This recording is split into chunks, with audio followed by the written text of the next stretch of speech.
오늘 말씀 제목은 해 아래를 뛰어넘는 지혜입니다. 해 아래를 뛰어넘는 지혜라는 제목으로 함께 말씀 나눌 때 모두 은혜 받는 시간이 되었으면 좋겠습니다. 꽤 길 것만 같던 연휴가 이렇게 또 금방 지나갔습니다. 늘 그렇지 않습니까? 언제 오지? 그렇게 생각하지만 금방 오고, 언제 끝날까? 그렇게 생각하지만 또 금방 끝나는 것, 그것이 우리의 인생인 것 같습니다. 저는 그래서 이번 추석 연휴를 지내면서 문득 이런 생각이 들었습니다. 나도 곧 죽는 때가 오고, 나도 곧 하나님 앞에 서는 때가 오겠구나. 생각 외로 그날이 빨리 오겠구나. 이런 생각을 했습니다. 어제는 혼자 앉아서 그런 생각을 하면서 저의 인생의 어떤 그런 마지막 순간, 마지막 날을 상상해 보기도 했습니다. 물론 제가 이런 생각을 하면 어떤 분들은 왜 그런 생각까지 하시나요? 아니면 벌써부터 그런 생각을 하십니까? 이렇게 질문하실 수도 있을 것 같아요. 하지만 제가 이제 곧 2020년 연말이 오겠구나. 올해의 연말이 오겠구나. 이렇게 만약에 제가 그런 생각을 한다면 여러분 그거 느낌이 어떠십니까? 그건 별로 무리한 생각은 아니지 않습니까? 그런데 그렇게 생각하는 것과 제가 아까 말씀드린 것처럼 인생의 마지막 때를 생각하는 것과 이게 사실 별 차이가 없다는 것입니다. 시간이 굉장히 빠른 것은 여러분도 잘 아시잖아요. 그러니까 올해 연말을 생각하는 것과 인생의 마지막 날을 생각하는 그것의 차이는 사실 아주 사소하다는 것이죠. 시간은 진짜 빠르거든요. 제가 이제 이 부분을 말씀드릴 때 마침 이렇게 연휴가 끝나는 날, 또 이렇게 한 해가 거의 끝나가는 계절에 말씀드리면 여러분들이 더 공감하실 것 같더라고요. 그래서 오늘 이런 주제로 설교를 하면 좋겠다 이렇게 생각을 했습니다. 여러분, 사람은 그냥 살면 안 됩니다. 그냥 살면 안 돼요. 그럼 어떻게 살아야 되느냐? 지혜롭게 살아야 합니다. 지혜롭게. 그럼 또 지혜는 뭐냐? 지혜는요, 생각하면서 사는 거예요. 그것이 지혜입니다. 물론 우리는 다 생각을 하면서 살지요. 하지만 생각이라고 다 같은 생각이 아니에요. 지혜로운 생각이 따로 있다는 것입니다. 지혜로운 생각이. 그럼 지혜로운 생각은 뭘까요? 오늘 본문 말씀이 가르쳐 주고 있습니다. 지혜로운 생각은요, 바로 해 아래를 넘어서 그 너머를 생각하는 것입니다. 그게 바로 지혜로운 생각이에요. 오늘 본문인 전도서를 쓴 사람은 누구죠? 오늘 본문인 전도서를 쓴 사람은 여러분이 잘 알고 계시는 솔로몬입니다. 솔로몬 하면 별명이 있죠. 그게 뭐죠? 바로 지혜의 왕입니다. 얼마나 지혜가 많았으면 지혜의 왕이라는 별명이 있었을까요? 그리고 그 지혜가 얼마나 큰지 각 나라에서 그 지혜를 듣기 위해서 몰려왔다고 하잖아요. 우리가 잘 아는 재판 이야기도 있죠. 두 여인이 한 아기를 데리고 와서 서로 자기 아기라고 주장을 합니다. 그럴 때 솔로몬이 어떤 판결을 내리죠? 그 아기를 반으로 갈라서 나누어 가지라고 그렇게 판결을 내립니다. 그때 진짜 어머니가 절대 그럴 수 없다고, 안 된다고, 자신이 그 아이를 포기하겠다고 이렇게 얘기를 하지요. 그래서 진짜 어머니를 찾게 되었다는 그 이야기. 성경에 보면 열왕기상 3장에 나오는 이야기인데요. 교회 안 다니는 사람들도 잘 알고 있는 유명한 이야기입니다. 자, 이렇게 지혜로움의 대명사로 불리는 그 솔로몬이 기록한 것이 바로 전도서입니다. 특이한 점은 이 전도서는 솔로몬의 말기, 즉 솔로몬이 나이 들어서 솔로몬의 노년에 쓰여졌다는 사실이에요. 그래서 솔로몬이 원래부터 잘 알고 있던, 줄곧 잘 알고 있던 그런 생각을 쓴 것이 아니라 자기도 살다 보니까 자기가 어리석게 살았다는 것입니다. 그래서 그동안 자신의 미련함을 살아온 지난 나날들 속에서 지혜 없었음을 깨닫고 그 새롭게 깨달은 그것을 바탕으로 쓴 내용이 바로 전도서입니다.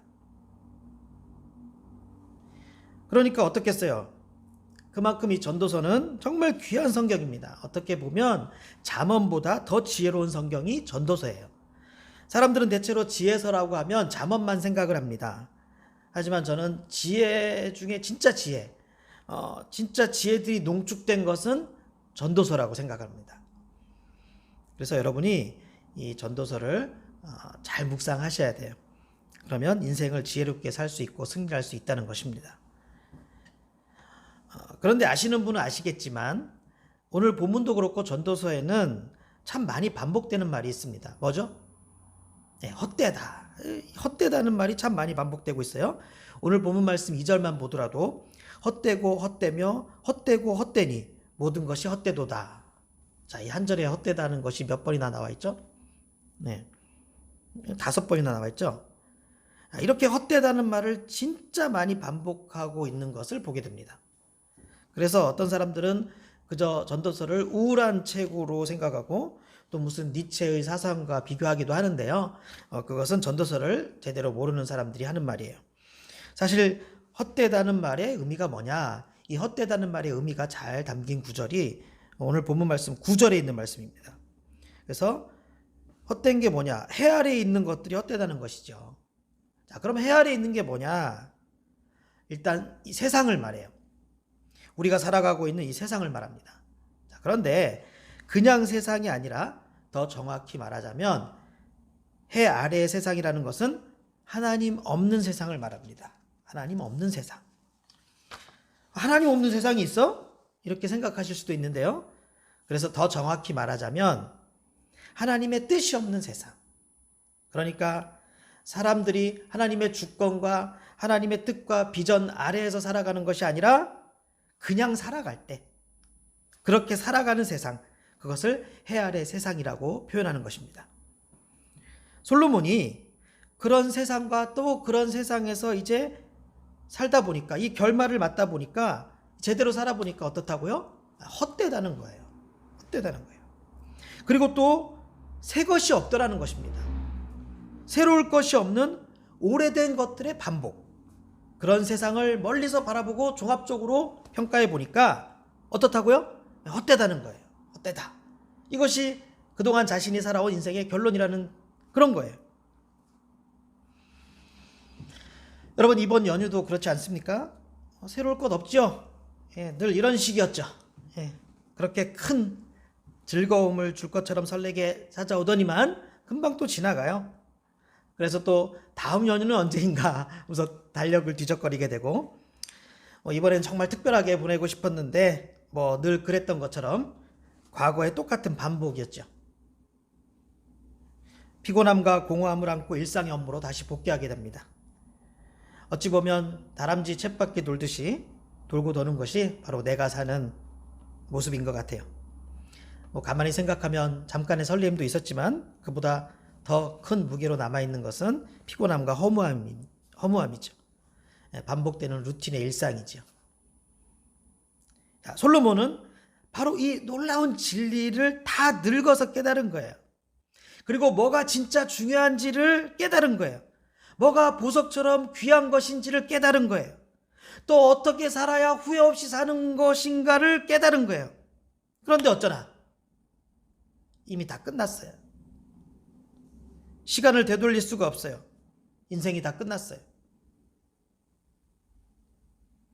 이것이 솔로몬의 한탄이었고 아픔이었습니다. 그래서 솔로몬은 지금 그 허무함과 헛됨을 이야기하고 있는 것입니다. 인생에 두 가지 모습이 있더라는 거예요. 두 가지 모습. 인생은 해 아래만 바라보고 사는 것과 또 해 너머, 즉 하나님을 인식하고 바라보고 사는 것, 이렇게 두 가지밖에 없더라는 거예요. 인생은. 그런데 해 아래를 바라볼 때는 너무 허무하고 헛되다는 것입니다. 그리고 자신이 그렇게 살아왔다는 것이 너무 한심스럽고 마음 아프다는 거예요. 그래서 독일의 신학자였던 행스텐베르크가 이런 말을 했습니다. 해 아래 새 것이 없어도 소망을 잃지 말라. 성도의 참된 위치는 해 아래가 아닌 해 위니. 성도는 해 아래에서 해 아래만 생각하며 살아서는 안 된다는 것입니다. 성도는 해 위, 즉 해 너머 하나님의 뜻을 보고 바라고 생각하면서 또 추구하면서 살아야 된다는 것이에요.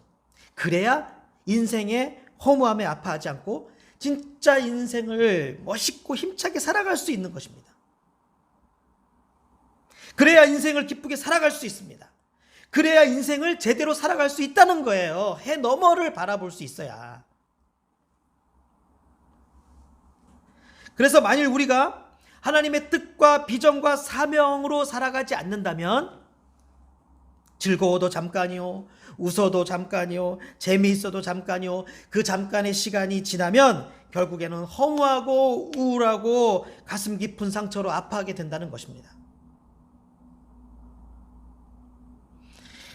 저는 우리 보듬교회 모든 성도들이 해 아래에만 매몰되어 있는 것이 아니라 해 너머의 삶으로 살아가시길 주님의 이름으로 축원합니다.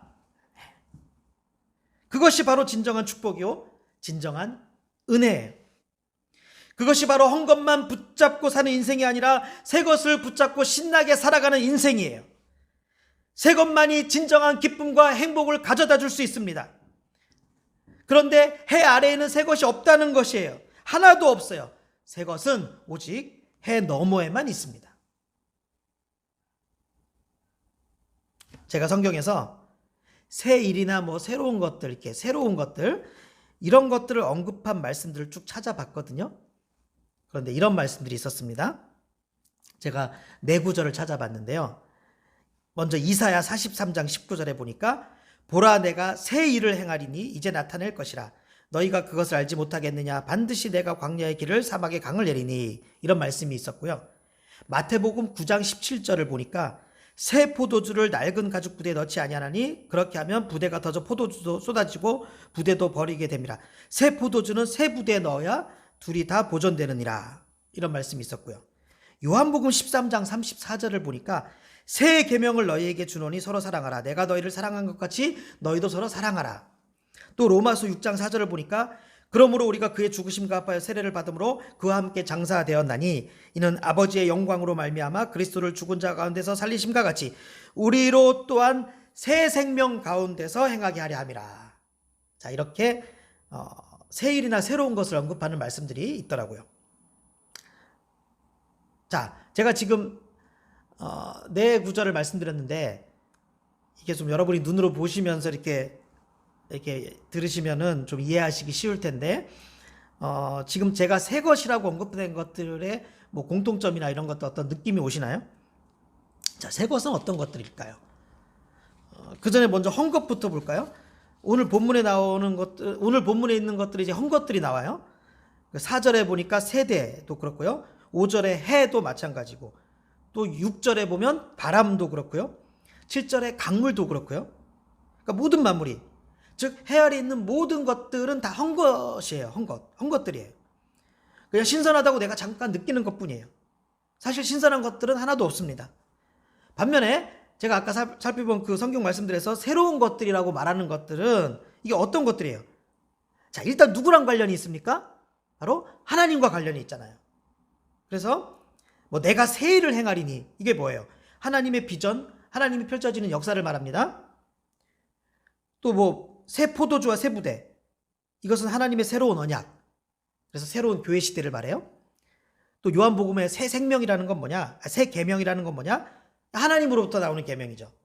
그리고 또 로마서의 새 생명 뭐예요? 새 생명, 우리가 이제 구원받아요. 구원받아서 그 이후에 펼쳐지는 사명 따라 사는 삶, 이게 새 생명이에요. 자, 그러면 여러분도 대충 뭔가 개념이 잡히시지 않습니까?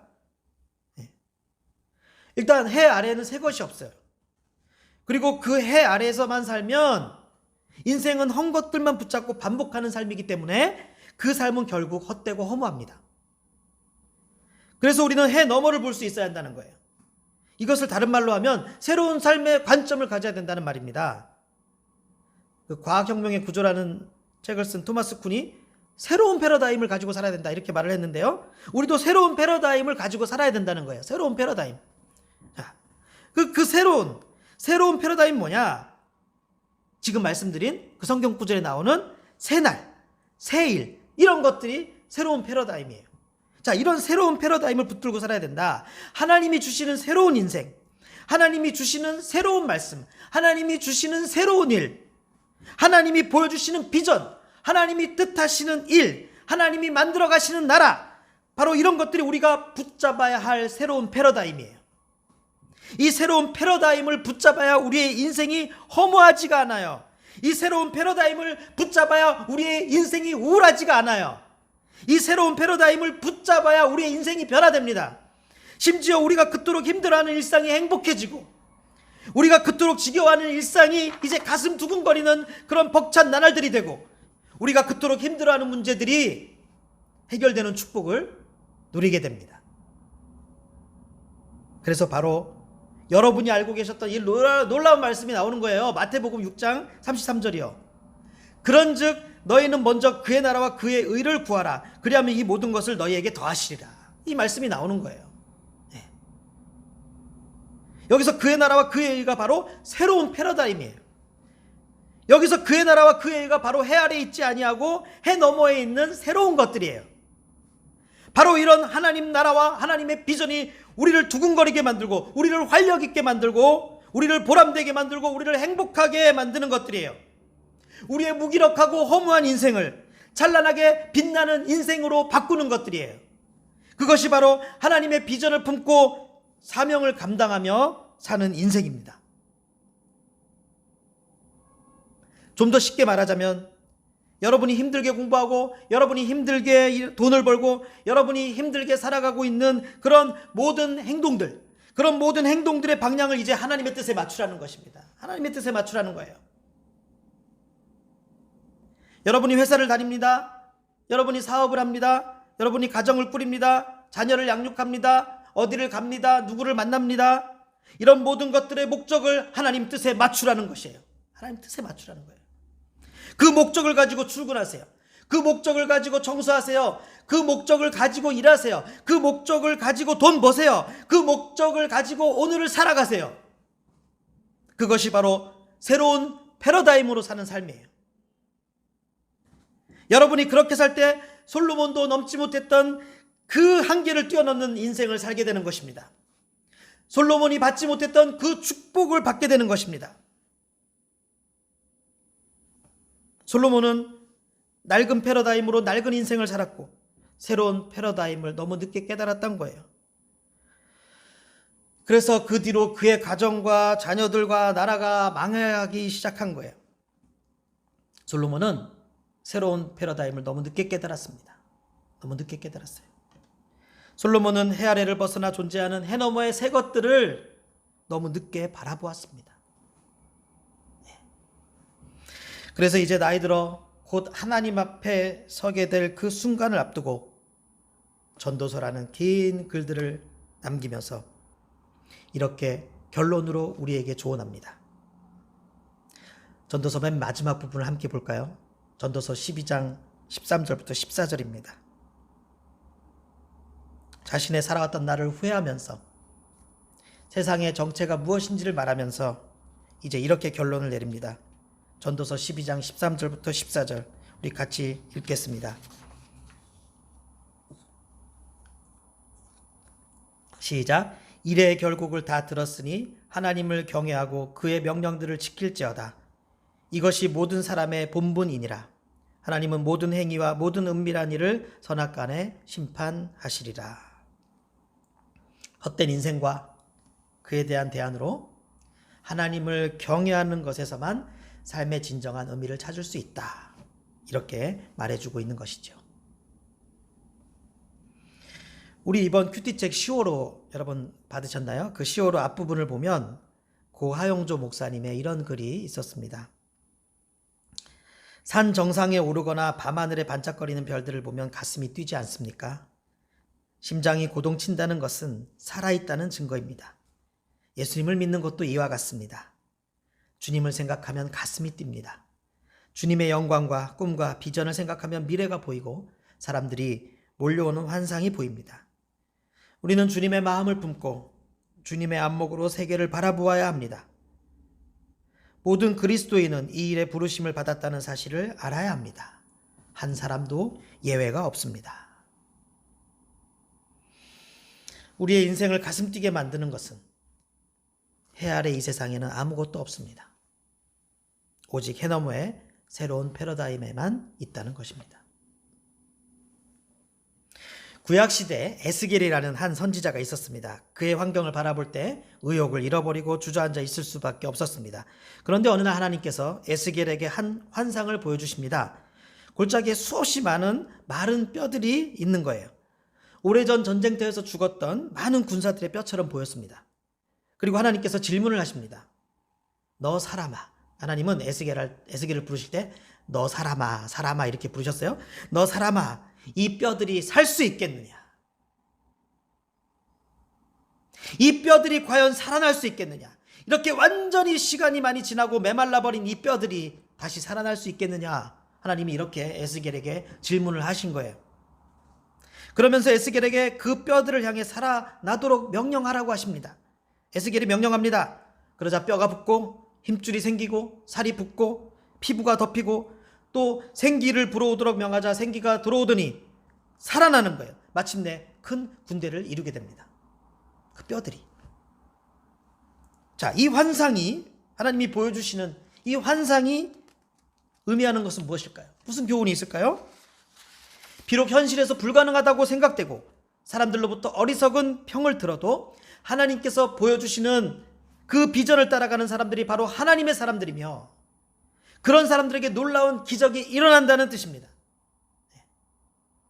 저는 오늘 우리에게도 하나님께서 동일하게 물으신다고 생각합니다.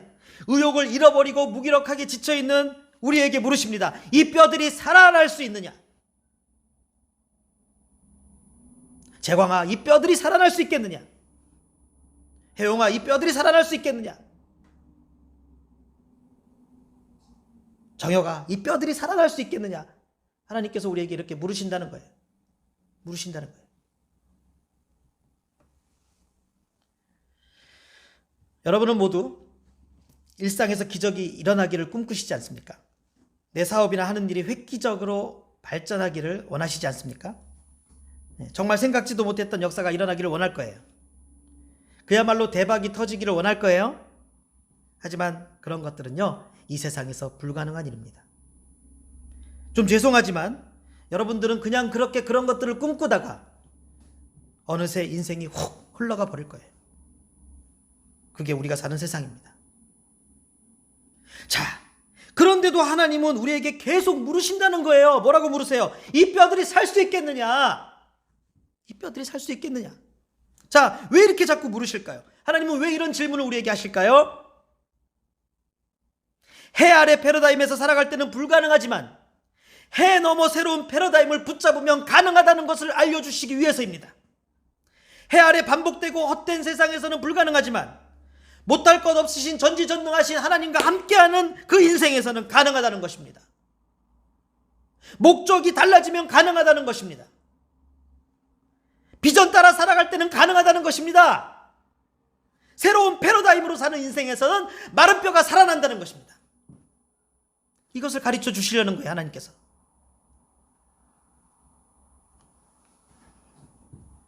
오늘 우리에게도 솔로몬과 같은 깊은 체념과 자질이 있지 않습니까? 노력해도 고칠 수 없고 기도 좀 해봐도 안 되는 자신의 환경과 자신의 내면과 또 가까운 가족들의 고통과 문제들을 바라보면서 느끼는 그런 말 못할 절망도 있을 것입니다. 그래서 그런 것을 운명으로 받아들이고 자연스러운 나의 삶이라고 받아들이기도 합니다. 우리는 나의 갈망이 충분히 채워질 수 없음을 너무도 많은 경험을 통해서 깨닫죠. 보다 나은 삶을 위한 우리의 그 노력은 안타까울 정도로 치열하지만 역시 현실은 요지부동입니다. 그렇게 반복되는 헛된 일상 속에서 우리는 우울감에 빠져버리기도 합니다. 하지만 기억하십시오. 해 아래에서 그 삶이 전부가 아니에요. 해 아래는 나와 세상만 존재한다면 해 너머는 하나님과 함께 이 세상에 존재하는 것입니다. 그래서 우리는 눈을 들어 해 너머를 바라보고 새로운 패러다임을 가져야 한다는 거예요. 그래서 예수님을 믿는다는 것이 뭐냐? 현실에 굴복해서 잃어버린 꿈을 이제 다시 찾을 수 있게 되었다는 거예요. 그게 예수님을 믿는다는 거예요. 예수님을 믿는다는 것은 예수님과 연합해서 내가 현실에서 포기한 그 꿈, 그 잃어버렸던 활력, 이것들을 예수님을 믿음으로써 예수님과 함께 그것을 다시 되찾는다는 것이, 그게 바로 예수님을 믿는 것입니다. 차가워진 가슴에 다시 불이 붙고 가라앉은 심장이 다시 요동치고 별다를 것 없어 보였던 그런 인생의 기적이 넘쳐나고 그런 삶으로 변화되는 것입니다. 그렇게 될 때 우리는 인생을 마무리할 때가 되어도 헛되고 헛되다 이렇게 고백하는 것이 아니라 황홀했고 보람되었다 이렇게 고백할 수 있게 되는 것입니다. 오늘 말씀을 듣는 우리 보듬이들은 해 아래 인생을 벗어나 해 너머를 바라보는 인생이 되시기를 바랍니다. 그래서 비전을 품고 삶의 목적이 바뀌고 그래서 기적과 능력을 체험하며 살아가는 그런 지혜자들이 되시기를 예수님의 이름으로 축원합니다.